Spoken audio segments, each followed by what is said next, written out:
I've received intel that once this video surfaced, Ruto was mad AF. Roll the tape. One time.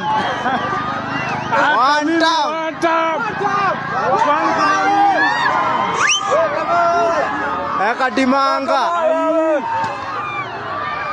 Maya kobana. Kelele. Ano hara bisaine we wachoma. You are down, madam. One time. Jicha inchi mbili.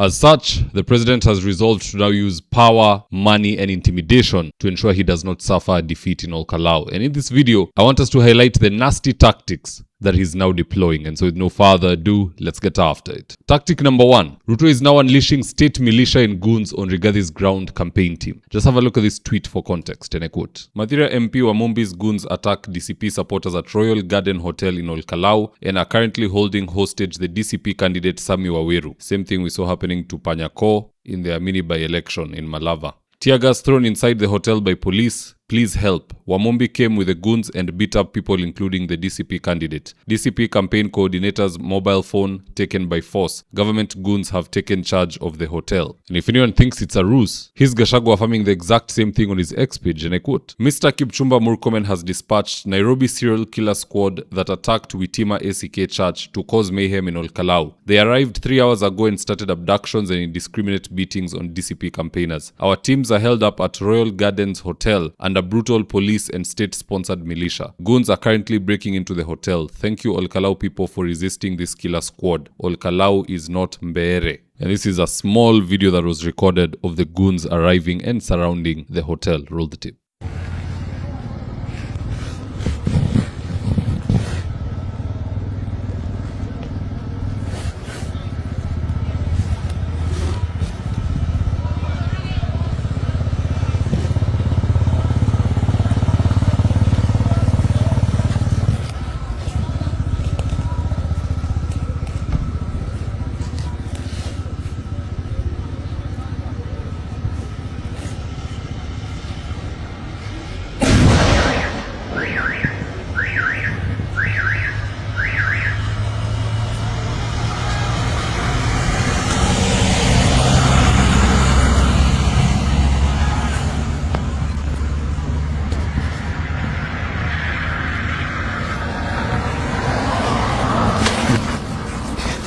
So yeah, goons and fujo are the new tactic for Ruto in Olkalau. For this current government, it's either they win legally or they win by any means. Even if it means detaining the candidates, detaining their campaigners. For Panyako, one person in his team was stabbed in the eye. Himself, he was beaten up. Paka akaanza kusema wacha wanandi wachukue kila kitu. We are not going to have anybody singing that song in Olkalau. Let people protect their candidate, protect their campaigners. Anybody who is looking to bring fujo, huyo ndo apigwe na fujo. You cannot be the one throwing rocks, wendo unapiga watu na rungu, wendo unadistribute sijui kisu, bunduki, just because of a by-election. Kenyans, we must resist evil people from either side of the divide. Whether we ni DCP na ndo unaleta fujo, UDA na ndo unaleta fujo, you are the people who can easily take us back to 207. So you must be dealt with accordingly by the law. Hata huyo akipata kifungo ya 30 years, so be it. Tactic number 2 is invading polling stations at the dead of the night. This is something we saw in Mbeere North, where CS Roku and a few other goons, they go invade a polling station usiku. Mukienda kulala mulikuwa mnaongoza, asubuhi wa mudhende ndo wameshinda. That same script is going to happen in Olkalau. So if you are watching and you are from Olkalau, or you are in DCP or whichever party and you have interest there and as such you'll be in the vicinity, please, after people vote, encourage them to stay there. Hao wengine wanapeana 1,000, give people supper, wakae pale wakule,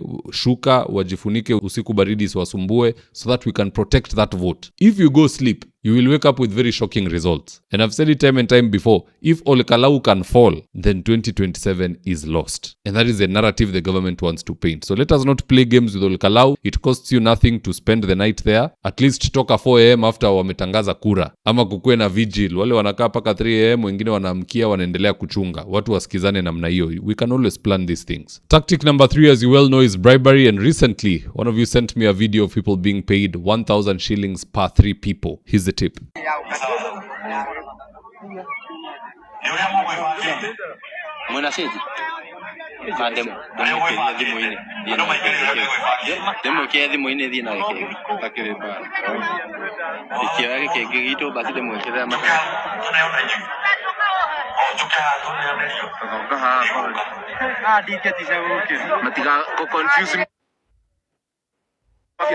Hey, madam.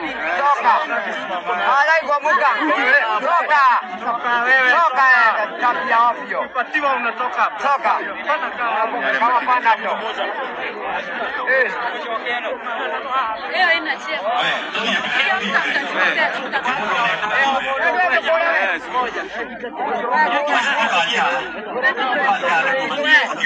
Kaja itote mkiadhi moine. Mkiadhi moine. 1 2 3 so die. Kana na pia siende leo. 1 2 3. Ah wewe. Bueno, yo pesa sasa.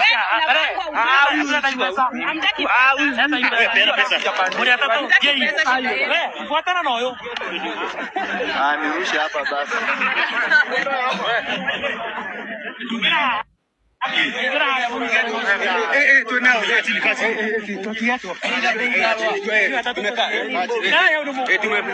So the UDA script is to bribe the voters, harass the candidates, detain their campaigners, and invade polling stations in the middle of the night. Please, no matter how many goons the government sends, the people of Olkalau will always be more in terms of number. It is 1:80. Do the needful. Chungeni hiyo kura. We are sick and tired of mambo ya watu waliiba kura usiku, wengine sijui walipigwa wamefungiwa wapi. Let people learn to defend themselves. The people are supreme. Even more supreme than the constitution is the will of the people. It is only the will of God which is above all other wills. Otherwise, tukiendelea na hii mchezo, Olkalau will fall. Na hiyo ikianguka, jameni.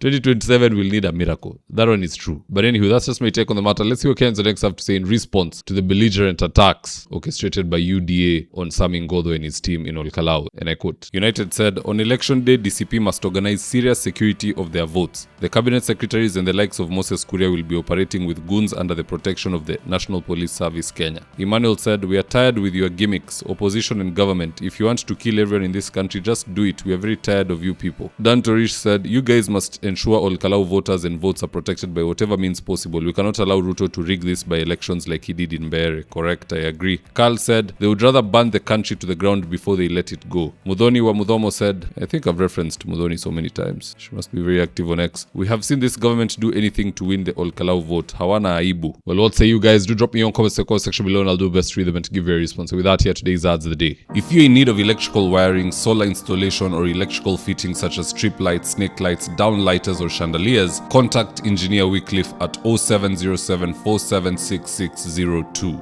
and he'll get your house dapped up.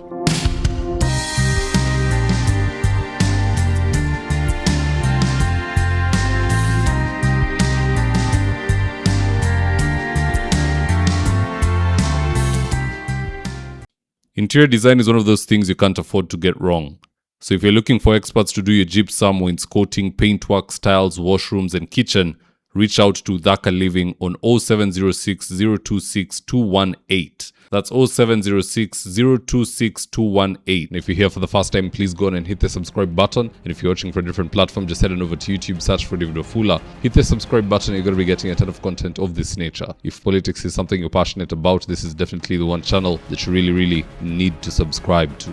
Alright guys, adios.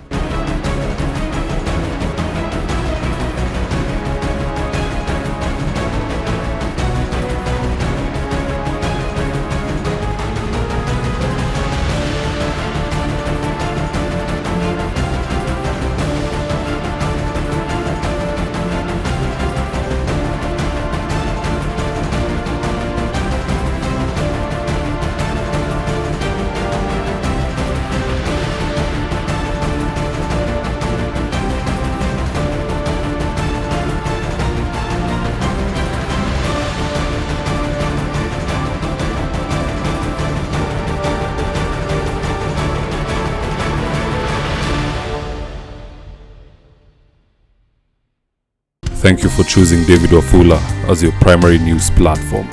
We put countless hours in research, recording, and editing.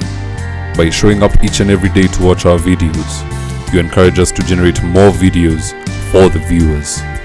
We are on a mission to inform, educate, and build a better tomorrow.